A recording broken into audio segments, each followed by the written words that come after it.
Hi everybody, welcome back. My name is Jamie. Today I have for you a 12 by 12 layout. This is the first 12 by 12 layout on my channel, which is a bit exciting. I don't do them very often anymore because my album is 9 by 12 this year, but next year, stay tuned, I'll have a lot more 12 by 12 because I'm back doing 12 by 12 albums. So I should start talking about the layout. I'm using the Maggie Holmes Shine paper pad. I got that for about $10. I know it's a bit old, but here in Australia things are a lot more expensive than in America, so I like getting things when they're on sale. I've seen a lot of sort of starburst paper layouts lately, and I've been really inspired to try one. This is the last layout I've had to do in my 2017 album, and now that it's done, they're all finished, and I'm so excited. So I'm doing a green, blue, and black layout. I don't often do blue and green, but I challenged myself here to try and do it. So a lot of challenges going on with this layout. Paper, no mixed media, green, 12 by 12. So I ripped off some paper with my ruler, and now I go to cutting it with my scissors because it was just a little too fiddly. I didn't want it to go all the way to the edge, and then I also wanted it to go for a circle. So I'm just showing you sort of how I was going about it, working out how large I wanted the paper to be. And then I do cut out the rest because this does take a little bit of time. So I'm folding it just along the edge of the ruler to get sort of a straight line, and then I cut it out with my scissors, as you can see right here. This was actually really fun to do because it was challenging to sort of work with different shapes. I don't often work with long, thin triangles. So here I am just drawing a circle with a pencil just to sort of get an idea. If you really wanted it to be a perfect circle, you could use a dinner plate or a bowl or a circle stencil, whatever you wanted. But I really wasn't bothered with having sort of a oblong, I don't think that's the right word, sort of circle. It does sort of end up being a little bit ovally, but I do make it work. I'm just adhering all of the little strips down with double-sided tape. It was a little bit fiddly getting them all off. This double-sided tape sometimes doesn't come off, whereas other times it comes off really easily. It's very temperamental. So I'm going to stick that down in the corner and leave some of it hanging off the edge to just cut it off so that they're all perfectly lined up. As again, I do show you the first couple to show you how I do it, and then I cut the rest out. This took me about maybe 15 minutes to do this part, including the cutting and the gluing it all down, which was not too bad considering I did it all by hand. If you had a stencil or I think like a Silhouette, I think Silhouette does it, or maybe your brother scanning cut those types of machines, it would be a lot easier. But you can definitely do paper heavy layouts that have sort of a really strong design element to it by hand. It does just take a little bit longer. So I'm just drawing with the pencil on the piece of paper where I sort of want the circle. This one I redrew a few times, as you can see, because it wasn't exactly how I wanted, and that pencil is really, really light, so you cannot see it once you rub it off. So don't be afraid to measure stuff out in pencil because it will come off. That's why we use pencil, because it always will come off. So as you can see, I'm just fixing up the circle again. I kind of wish I hadn't changed it because the first circle was a lot bigger and I did like it a little bit better. This middle piece was probably the fiddliest one to do, I think, because it was the middle one, and also it's this zebra pattern that I kept all the pieces of paper that I cut out, but I don't think I'm going to use this zebra one. That was my tea. So here you go, I've just stuck the big blue one down. I wanted the big blue one so that I could put my title there, or even my photo. My photo ended up being a bit big, so I do end up putting my title on there. This little piece is just going to get stuck down, and then we're going to get straight into doing the embellishing, which is my favourite part about scrapbooking. What's your favourite part? I always like hearing how people talk about scrapbooking because for each person it's very different and it's very personalised, which is why I love it. I also have today a blog post up for a design team if you want to go check that out. I will put the link down below, a little shameless plug, but it's actually a very similar layout with using pattern paper, which isn't something I do regularly. So here I am doing a faux stitching with my pen. That took a while, and I really like how it turned out. I did it on every second one so that it looks like they're stitched together. The paper is matted in gold tissue paper, but I do peel it off because I wasn't really liking the gold. So this is an example of how you can reuse thickers. So these are some really big, bright pink glitter thickers that I think used for one title, and I've had them for about a year now and haven't used them again. These are my paint markers, and I'm going to colour on top of it. I was initially thinking about pulling it off with just a Stanley knife or an X-Acto blade to pull off the pink cardboard, but I thought I would test out the paint pen first, and it works great. And you can also see the texture of the glitter. It's not really showing up in the video, but in real life you can really see the glittery texture. It just looks like black glitter now. I had this idea to kind of do the title along the curve of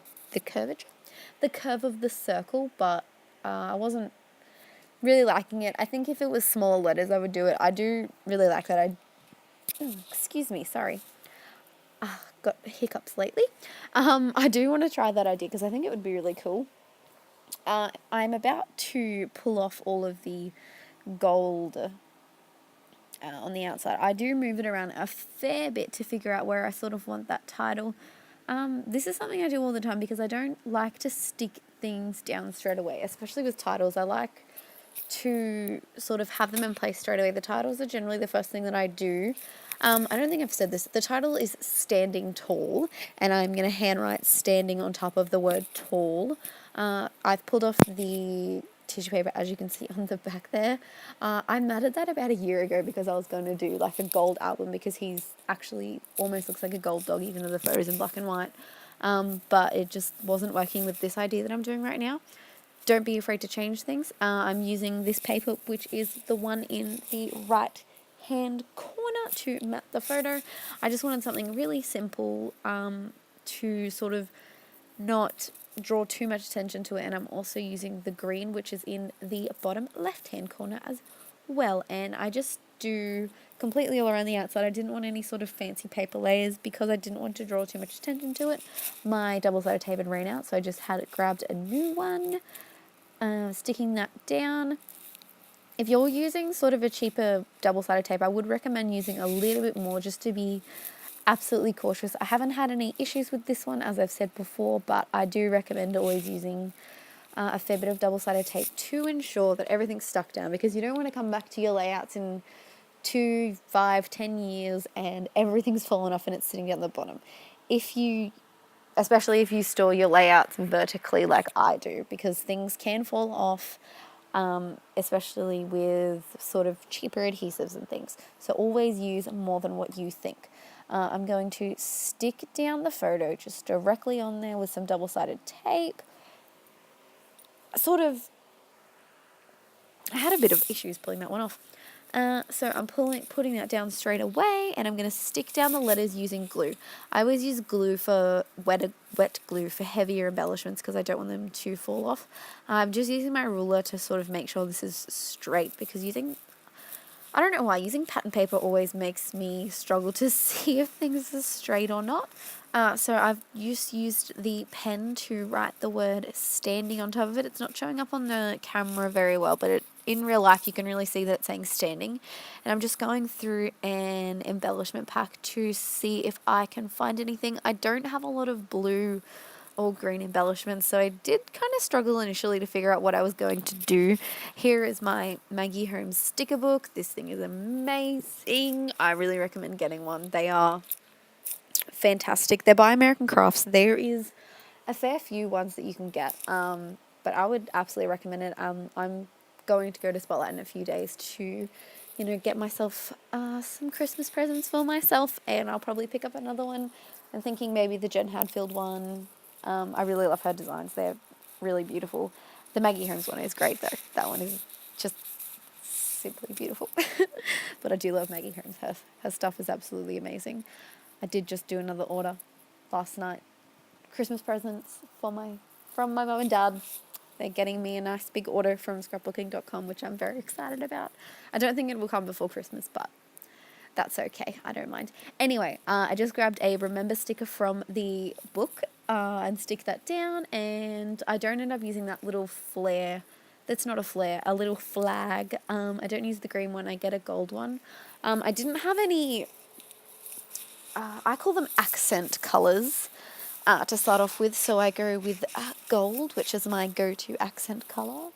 then copper, then silver. Silver I find really hard to work with. I think it needs to be with lighter colours, whereas gold can be with every colour. But that's just personally. Where have I disappeared to? I'm going through the book still. I think I start going in with tiny word stickers, maybe. Yes, some tiny word stickers. I think they say, maybe this is you. Oh, I'm out of the frame. Sorry, guys. Anyway, this is just some heart stickers. They go on pretty much everything. My wood veneer box and my resin flower box. These are my favourite things in my stash. So I'm grabbing this little heart that says love on it, gluing that in the corner. I love using wood veneer because it brings some warmth to a page.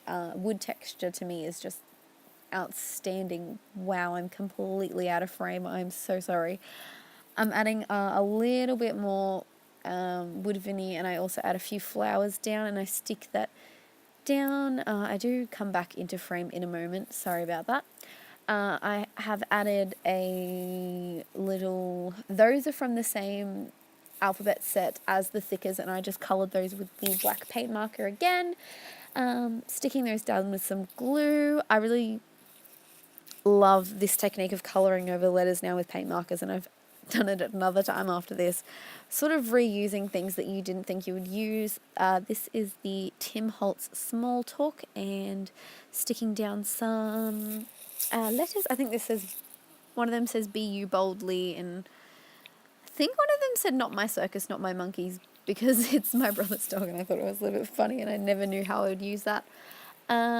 This is the layout. I do add a little bit of navy blue splatters in there, but I'm tapping my fingers thinking it's missing something. What am I going to add?